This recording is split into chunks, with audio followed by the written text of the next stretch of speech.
Un jour, Canut, à l'heure où l'assoupissement ferme partout les yeux sous l'obscur firmament, ayant pour seul témoin la nuit, l'aveugle immense, vit son père, Sveno, vieillard presque en démence, qui dormait, sans un garde à ses pieds, sans un chien. Il le tua, disant « Lui-même n'en sait rien ». Puis il fut un grand roi. Toujours vainqueur, sa vie, par la prospérité fidèle, fut suivie.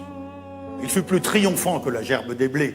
Quand il passait devant les vieillards assemblés, sa présence éclairait ses sévères visages. Par la chaîne des mœurs pures et des lois sages, à son cher Danemark natal, il enchaîna 20 îles, Fioni, Arnout, Folster, Mona. Il bâtit un grand trône en pierre féodale. Il vainquit les Saxons, les Pictes, les Vandales, le Celte et le Borus, et le Slave aux abois, et les peuples hagards qui hurlent dans les bois. Il abolit l'horreur idolâtre et la rune, et le menhir féroce où le soir à la brune, le chat sauvage vient frotter son dos hideux. Il disait, en parlant du grand César, « Nous deux ». Une lueur sortait de son cimier polaire, les monstres expiraient partout sous sa colère. Il fut, pendant 20 ans qu'on l'entendit marcher, le cavalier superbe et le puissant archer. L'hydre morte, il mettait le pied sur la portée. Sa vie, en même temps bénie et redoutée, dans la bouche du peuple était un fier récit. Rien que dans un hiver, ce chasseur détruisit 3 dragons en Écosse et 2 rois en Scanie. Il fut héros, il fut géant, il fut génie. Le sort de tout un monde au sien semblait lié. Quant à son parricide, il l'avait oublié. Il mourut, on le mit dans un cercueil de pierre, et l'évêque d'Arus vint dire une prière et chanter sur sa tombe un hymne déclarant que Canut était saint, que Canut était grand, qu'un céleste parfum sortait de sa mémoire, et qu'ils le voyaient, eux les prêtres, dans la gloire, assis comme un prophète à la droite de Dieu.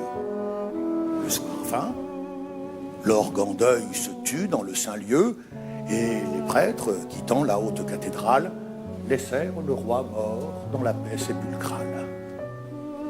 Alors il se leva, rouvrit ses yeux obscurs, prit son glaive et sortit de la tombe, les murs et les portes étant brumes pour les fantômes. Il traversa la mer qui reflète les dômes et les tours d'Altona, d'Arus et d'Elseneur. L'ombre écoutait les pas de ce sombre seigneur, mais il marchait sans bruit, étant lui-même un songe. Et, le front haut, tout blanc dans son linceul de neige, il entra par-delà l'Islande et la Norvège, seul, dans le grand silence et dans la grande nuit. Derrière lui, le monde obscur s'évanouit. Il se trouva, lui, spectre, âme, roi sans royaume, nu, face à face avec l'immensité fantôme. Il vit l'infini, porche horrible et reculant, où l'éclair, quand il entre, expire, triste et lent.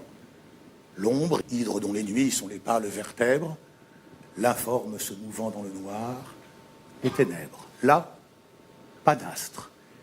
Et pourtant, on ne sait quel regard tombe de ce chaos immobile et hagard. Pour tout bruit, le frisson lugubre que fait l'onde de l'obscurité sourde, effarée et profonde. Il avança, disant « C'est la tombe. Au-delà, c'est Dieu. » Quand il eut fait 3 pas, il appela. Mais la nuit est muette ainsi que l'ossuaire, et rien ne répondit. Pas un pli du suaire ne s'émut. Et Canut avança. La blancheur du linceul rassurait le sépulcral marcheur. Il allait.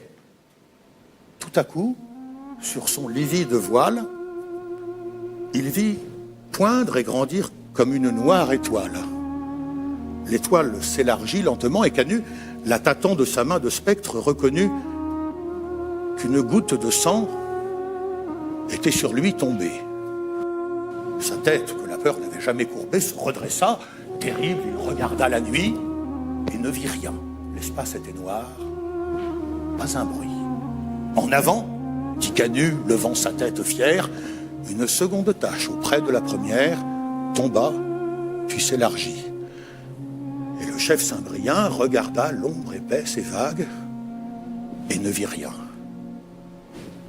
Comme un limier à suivre une piste s'attache, morne, il reprit sa route. Une troisième tache tomba sur le linceul. Il n'avait jamais fui. Canut, pourtant, cessa de marcher devant lui et tourna du côté du bras qui tient le glaive.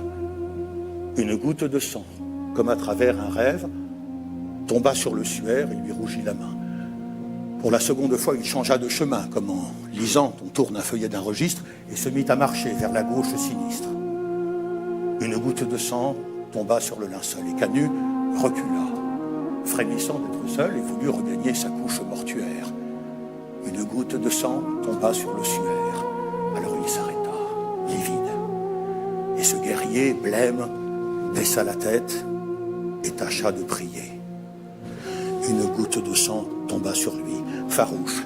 La prière effrayée, expirant dans sa bouche, il se remit en marche et, lugubre, hésitant, hideux, ce spectre blanc passait et par instant, une goutte de sang se détachait de l'ombre, implacable, et tombait sur cette blancheur sombre.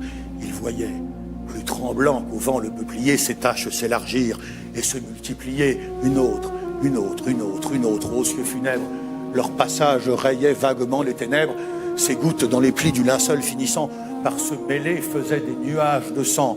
Il marchait de l'insondable voûte, le sang continuait de pleuvoir goutte à goutte, toujours sans fin, sans bruit, et comme s'il tombait de ces pieds noirs qu'on voit la nuit pendre au gibet. Hélas, qui donc pleurait ces larmes formidables? L'infini. Vers les cieux, pour le juste abordable, dans l'océan de nuit, sans flux et sans reflux, Canut s'avançait pâle et ne regardant plus. Enfin, marchant toujours comme en une fumée, il arriva devant une porte fermée, sous laquelle passait un jour mystérieux. Alors, sur son linceul, il abaissa les yeux. C'était l'endroit sacré, c'était l'endroit terrible. On ne sait quel rayon de Dieu semble visible. De derrière la porte, on entend l'Hosanna. Le linceul était rouge, et Canut frissonna. Et c'est pourquoi Canut, fuyant devant l'aurore et reculant, n'a pas osé paraître encore devant le juge au front duquel le soleil luit.